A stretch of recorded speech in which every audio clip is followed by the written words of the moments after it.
상무님 안녕하세요. 네, 안녕하십니까. 또 이런 자리에서 뵈니까 참 어색합니다. 네. 네, 그러네요. KT에 대한 이 시장의 관심이 상당히 뜨거움을 느끼고 있는데요. 네. 또 마침 머니투데이에서 이런 자리를 마련해 주셔서 이렇게 또 뵙게 됐습니다. 고맙습니다. 오늘 좀 몇 가지 질문을 드리고자 하는데 시작해 볼까요? 그러시죠. 열심히 하겠습니다. 네. 저희 KT를 지금 20년 봤는데 네. 사실 이 KT라는 회사를 보면서 이제 제가 10년 전에도 주가가 3만 원, 최근에도 3만 원. 사실 그 작년 같은 경우에는 한 2만 원까지 또 밀리기도 했었고, 그래서 저조차도 관심이 좀 없었거든요. 이 채권 같은 주식인데 뭐가 얼마나 바뀌냐. 근데 작년서부터 제가 좀 이상했었던 게 IR을 너무 열심히 하시는 거예요. 또 대표님도 여러 번 뵙고 IR도 열심히 하시고, 그래서 이제 투자자들 만나보면 KT가 이상해요. 막 그런 얘기를 막 듣는 거죠. 내부적으로 뭐가 바뀌었길래 이렇게 열심히 IR 하시는지. 참 말씀하시니까 감회가 새로운데 어느 순간 이렇게 보니까 좀 시장에서 듣고 싶어 하시는 말씀, 그 다음에 시장에서는 회사를 이렇게 이해하고 있는데 또 다른 부분은 좀 가려져 있는 게 있었지 않았나? 이런 것들을 좀 찾아보기 시작했던 게 하나 큰 차였던 것 같고요. 방금 전에 말씀하셨듯이 제일 컸던 거는 회사가 시장에 계시는 분들과 주저하지 않으시고 꾸준하게 말씀을 해주시는 그 커뮤니케이션 그 기회를 주시는 게 IR을 하는 저한테는 너무 고마웠죠. 근데 그게 어떻게 보면은 당연한 거지만 또 어떻게 보면은 귀에 갖기 쉽지 않은 거였는데 작년이랑 올해 그런 것들을 꾸준하게 해주시는 게 회사 내에서 굉장히 큰 변화였고 그게 다녀보면 시장에서도 많이 좋아하시는 것 같아요. 사실 제가 올해 초서부터 통신 애널로서 어떻게 보면 좀 부끄러운 걸 수도 있는데 탑픽으로 KT를 제시를 못했어요. 죄송합니다. 죄송합니다. 근데 이제 수익률을 이거 나오기 전에 글로벌 통신사 이제 수익률을 딱 찍어보니까 KT가 1등 했더라고요. 그래서 너무 많이 틀렸다. 근데 제가 이제 좀 간과한 부분이 대표님이 많이 바뀌신 것 같은, 이제 이전에 이제 계셨던 대표님들도 상당히 훌륭했지만 이제 새롭게 취임하신 구 대표님 같은 경우에는 작년서부터 IR 현장에 이렇게 나오셔가지고 말씀도 많이 하시고 KT가 정말 많이 바뀌고 있구나 그런 느낌을 받았는데, 대표님 취임하시고 나서 어떻게 지금 KT를 바꿔 나가고 계시고 좀 어떻게 바꿔 나갈 것인지 그런 부분도 좀 말씀해 주시면 도움이 될 것 같습니다. 이제 가장 큰 게 작년이랑 올해 두 번, 이제 한 해 한 번씩이긴 합니다만 그 시장에 계시는 분들이랑 코퍼레이션 데이를 통해서 그 말씀에 대해서 뭐 이렇게 그냥 준비가 돼서 대답하시는 게 아니고 정말 생각하시고 그 목표하시는 것들을 말씀을 해주시고, 이런 것들이 한번 이제 그 자리에서 세팅이 되면 굉장히 중요한 프레임워크에 이제 커뮤니케이션이 생기는 거고, 그걸 가지고 저희가 이렇게 쭉 말씀하고 이러는 것들은 회사 내에서 시장에 대한 커뮤니케이션 방법에 큰 변화를 할 수 있죠. 제가 이번에 이제 KT IR 행사를 가서 이제 느낀 게 너무 어려운 거예요, 단어들이. 특히나 이제 작년서부터 많이 강조하셨던 B2B DX. 이 KT 주식을 투자하시는 분들도 그 부분이 많이 궁금해 하실 것 같아요. KT가 이걸 강조하는데 도대체 B2B DX가 뭔지, 이걸로 뭘 하려고 하는 건지, 그 부분 좀 설명 부탁드려도 될까요? DX 많이 이제 부담되실 단어 맞습니다. 저희도 처음에는 이게 이제 그 DX가 디지털 트랜스포메이션의 약자로 저희는 이제 쓰고 있는데요.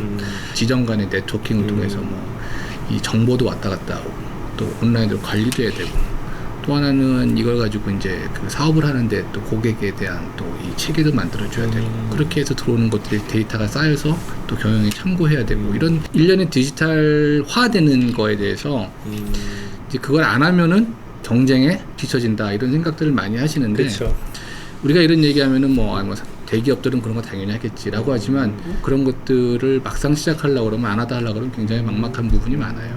근데 이제 저희 같은 경우에는 과거의 기업 고객들을 워낙 이제 옛날부터 잘 마켓쉐어를 잘 유지하면서 이제 서비스를 해왔고, 그렇기 때문에 기업분들한테 이런 것도 제공해드리고 또 저런 솔루션 또 인트라넷 그 다음에 뭐 미국이랑 뭐 한국이랑 뭐 이렇게 있는 지점들도 다 네트워킹 해드리고 뭐 이런 것들이 이렇게 쭉 해왔던 일인데 이런 것들이 이제 이렇게 메뉴화되는 거죠. 그렇게 해서 필요한 대로 제공해드릴 수 있는 체계적인 서비스를 만드는 게 중요하고 그렇게 돼야 또 중소기업이나 대기업이나 그걸 크기를 떠나서 필요하신 분들은 거기에서 요구하는 거를 요청하시면 저희가 거기에 맞게끔 드리고 이런 것들이 향후에 현재로서는 뭐 이제 아까 얘기했듯이 데이터에 대한 왔다 갔다 하고 이제 그 논리적인 거라면 앞으로는 뭐 AI 인공지능으로 무엇인가를 판단을 해서 현재 지금 이 기업에서는 어떤 일이 벌어지고 있는데 어떤 것들은 좀 더 도움을 될 수 있는 그런 정보를 줄 수 있고 그게 되려면 데이터가 많이 모여야 되고 또 안정적으로 데이터와 장비가 있으려면은 그거를 회사 내에 두는 것보다는 전문적인 저희 데이터 센터라고 하는 그 센터에 이제 입주를 해서 들어오면은 체계적으로 관리가 되고 하는 그런 것들이 모여서 이제 클라우드가 되는 거고 이런 것들이 다 이게 저희는 뭐 그냥 밥 먹듯이 하는 얘기지만 네. 기업들한테는 이제 불편한 얘기죠. 그거를 저희가 전문적으로 아주 쉽게 제공해 드리겠다라고 하는 것이 디지털 트랜스포메이션의 약자인 DX입니다. 이게 사실 SK텔레콤에 가도 뭐 비슷한 말씀하시고 또 LG U 플러스 가면 또 U 플러스 나름대로 또 네. 비슷한 이야기를 하고 있고요. 그리고 SI 기업들 가면 또 비슷한 말씀을 하세요. 그 얘기는 이게 분명히 DX라는 게 이쪽 전체 그 산업의 화두라는 느낌이 드는데, 네. 근데 이제 저희가 생각했을 때 어차피 이제 투자자들은 DX가 좋은 건 알겠다. 그럼 우리가 왜 KT에 투자를 해야 되느냐? KT는 뭐가 다르냐? SKT랑 좀 그런 게 좀 있을까요? 저희만의 좀 강점? 우리나라에 이제 뭐 저희는 워낙 오랜 동안 그 통신 사업을 해왔는데 그 기업들이 그 통신 회선을 통해서 옛날에 수출을 무역할 때부터 뭐 아주 오랜 시장 텔렉스 시장 때 그때부터 이제 이 통신 서비스를 이용함에 있어서는 이제 한국통신 때부터의 그 기업 신뢰도가 굉장히 높죠. 그리고 기업 고객분들은 그 이 신뢰도에 의해서 변하는 것도 잘 그렇게 많이 변하지 않습니다. 그래서 이제 마켓도 지어도 딱 이렇게 어느 형성되어 있으면 크게 변하지 않는데 보시면은 이제 저희 회사의 마켓 그 기업 고객 마켓 시어가 이제 워낙 크고 이제 그런 것들이 저희한테는 축적되어 있는 어떻게 보면은 그분들한테 더 신뢰성으로 드릴 수 있는 그런 솔루션을 갖고 있는 거죠. 이게 이렇게 이제 개념적인 이 딱 말씀을 하시면은 이 투자자분들이 이게 잘 모르겠다 뭐 그런 얘기를 하시는 분들이 있어요. 그래서 상무님께 단도직입적으로 여쭙겠습니다. 이런 사례, 우리가 이런 고객을 모셨고 뭐 어떤 효과를 얻었다, 뭐 그런 이렇게 사례를 소개시켜 줄 수 있는 부분이 좀 있을까요? 여러 가지 지금 그 기업 솔루션의 중요한 이제 포인트를 얘기하는데 그 중에 네. 이제 ABC라고 하는 게 있습니다. A가 이제 AI에 네. 해당되는 거고 이제 B는 이제 빅데이터라고 하고 이제 C는 이제 클라우드라고 저희가 표현을 하는 그 중에 클라우드에 대해서 잠깐 말씀드리면 공공 분야 또는 금융 분야에서 한 70% 정도 이상을 쓰고 계십니다. 그런 것들이 굉장히 그 보수적이고 어떻게 보면 안정성이 굉장히 중요하고 또 신뢰성이 필요한 그런 건데 그런 것들에 대해서 굉장히 많은 만족도를 갖고 그 분야에서 성장을 하고 있는 걸 보면은 이거는 뭐 그냥 저희가 지금 10명 하고 있는데 100명을 앞으로 투입해서 잘해보겠습니다라는 건 좀 다른 이야기죠.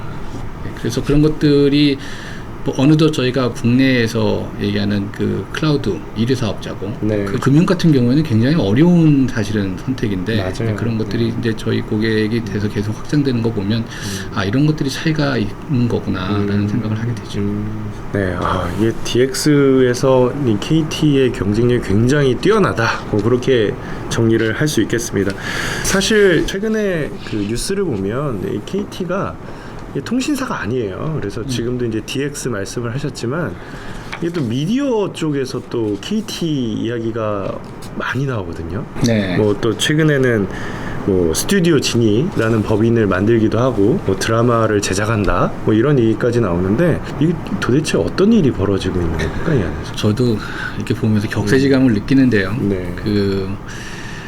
제가 옛날에 그게 한 10년이 넘는 것 같네요. 그때 IPTV 처음 우리나라에 나왔을 때 그때도 이제 제가 뭐 주주 내지는 금융기관에 계시는 분들한테 이제 그걸 설명을 해야 되는 때가 있었는데 그때 그거 가지고 설명하니까 기억이 납니다. 어떤 분이 그거 보고 웃으시더라고요. 그래서 이게 되는 거 라고 생각하냐고. 근데 그게 지금 어느덧 우리나라에서는 이제는 그 고객분들이 TV를 볼 때 가장 많이 사용하는 매체가 됐습니다. 지금 IPTV랑 케이블 TV가 이제 과거에는 이게 이제 케이블 TV였으면 네. 지상파 공중파는 우리나라에 굉장히 작게 보고 대부분 이제 케이블 TV를 보시는데 옛날에는 이렇게 IPTV가 만큼 있었는데 네. 지금 이게 어떻게 됐냐면은 IPTV는 50%가 넘고 네. 케이블 TV는 이렇게 줄어 있습니다. 그러니까 이게 일종의 TV를 사서 집에 안에서 TV를 볼 때 IPTV라고 해서 IPTV를 이제 꽂아서 보시는 분들이 10집 중에서 6집 이상은 된다는 거거든요. 네. 두 번째는 핸드폰을 통해서 보는 거죠. 우리가 이제 뭐 넷플릭스 뭐 이런 것들로 이제 대변이 됩니다만 이제 OTT라고 표현하는데 핸드폰으로 어느덧 이동하면서 텔레비를 보고 또 보고 싶은 콘텐츠를 보고 유튜브를 보고 이런 것들이 굉장히 많은 변화가 있었던 거죠. 정말 중요한 것 중에 하나는 옛날에는 하늘에 날아다니는 전파를 잡아서 TV를 보는 거죠. 근데 지금은 보시는 분들이 다 보는 방법을 골라서 보고 계시는 거거든요. 그래서 옛날보다는 그 TV를 미디어를 보는 방법이 많이 바뀐 게 가장 큰 차이인 것 같습니다. 두 번째는 우리는 옛날에 KBS, MBC, SBS라고 생각하는 그 이제 큰 방송사들이 만든 드라마가 다였던 시절이 있었습니다. 맞아요. 네. 그럼 그분들은 사실은 만들어서 그냥 하늘에 쏘면 각각 집에서 보던 때가 있었죠. 쉽게 장사하던 시절이죠. 네. 그렇죠. 그리고 참 들어가기 어려운 시장이었는데 지난 10여 년간의 그 이 구조가 바뀌면서 지금은 좋은 컨텐츠를 옳은 고객에게 맞는 방법으로 전달하는 게 중요한 세상인 것 같습니다. 그럼 저희 회사를 잠깐 얘기해 보면 1,300만 가입자 거기에 보면 이제 IPTV 또 저희는 또 위성 방송을 갖고 있는 스카이 라이프라고 하는 이제 그 위성 방송이 있고 최근에 이제 HCN이라고 하는 케이블 방송을 인수를 진행하고 있는데 이제 계속 될 예정이고요. 그 다음에 또 이제 핸드폰으로는 저희가 이제 시즌이라고 하는 OTT 방송을 볼 수 있는 그 이 서비스까지 이렇게 1년의 서비스가 이렇게 있습니다. 그러면 이분들의 이 서비스를 통해서 보는 가입자들을 해보니 1,300만. 그러면 대충 계산해 보니까 약 한 30% 정도가 저희 서비스를 보고 있는 거죠. 적지 않죠. 네. 그러면 이분들에게 필요한 방법으로 집에서 보다가 나갈 때는 계속 핸드폰으로 볼 수 있고 이런 여러 가지 방법으로 제공할 수 있는 그 일련의 작업을 다 할 수 있는 그런 것들을 이제 저희가 아울러서 이제 스튜디오 진이라고 하는 큰 우산 안에다가 넣어놓고 저희 고객에게 전달하고자 하는 게 그 저희 미디어 방향이고 이제 거기에 이제 가장 큰 이제 선두 주자를 스튜디오 진이를 저희가 올해 이제 론칭을 한 셈입니다. 그러면 제가 최근에 굉장히 그 재밌는 경험을 하나 했는데 가끔가다 안 쓰는 물건 좀 팔거든요. 계좌번호 주세요라고 이제 제가 딱 하니까 K뱅크를 주시는 거예요. 진짜 많이 쓰나 보다. 그래가지고 이게 왜 많이 쓰나 봤더니 이제 업비트를 하려면 K뱅크를 해야 된다라는 이야기가 있더라고요. 그래서 여기를 보니 완전 빨리 성장을 하고 있는 이제 그런 모습들이 나타나고 이쪽에 지금 사업 현황이 어떤지 또 투자자분들에게 말씀해 주시면은 그 부분을 또 이렇게 하이라이트 할 수 있지 않을까. 네. 첫째는 저희 그 그룹사인 BC카드를 통해서 이제 일대 주주가 이제 제대로 이제 준비가 됐습니다. 그래서 작년에 BC카드가 이제 최대 주주가 됐고 그에 따른 증자가 일어나면서 이제 그 성장할 수 있는 발판이 이제 열렸고 그러면서 K뱅크가 발빠르게 비즈니스 얼라이언스를 이제 그 아까 말씀하신 그 업비트와 같이 이제 하게 되면서 예치도 하고 거래도 할 수 있는 주은행으로 이제 지정이 되면서 이제 고객분들이 많이 이제 찾게 되셨죠. 근데 사실은 그 업비트 전에 이미 작년에 이제 증자가 끝나고 이제 은행은 이제 올라가기 시작했습니다. 이제 그때 이제 업비트라고 하는 그 좋은 얼라이언스가 같이 맺어지면서 이제 굉장히 많이 성장하게 된 거고 저희 쪽에서 이렇게 보면 그 주요 고객분들이 20대에서 30대 분들이 많으세요. 그리고 이제 투자나 내지는 이제 개인에 대한 재무 이런 거에 관심이 많으신 분들. 그래서 기존의 은행 이용하시는 분들보다는 훨씬 활동적이시고 그 다음에 굉장히 많은 베네핏 같은 것들이 민감하신 분들이고 그래서 이제 그런 분들한테 그 두 가지의 큰 축에서 이제 가치를 제공하려고 되게 많이 노력을 하는데 그런 것들이 잘 맞아서 고객분들이 지금 굉장히 빨리 늘고 있죠. 일례로 저희가 뭐 일종의 혁신 비슷한 건데 주택담보대출을 이제 은행에서 이제 취급하기 시작했습니다. 지금 저희가 하고 있는 거는 100% 비대면으로 해서 필요한 서류는 다 저희가 그 온라인으로 받고 이런 것들이 고객한테는 굉장히 많이 다가가는 것 같아요. 그래서 빠른 성장이 있었고 그래서 저희가 작년 한 해에 벌써 이제 성장이 많이 되고 그거에 따른 증자를 다시 이제 준비를 했고 그래서 요번에 증자를 오랜 시간 준비하면서 이렇게 보니까 참여하시려는 분들이 이제 많이 늘어나신 거죠.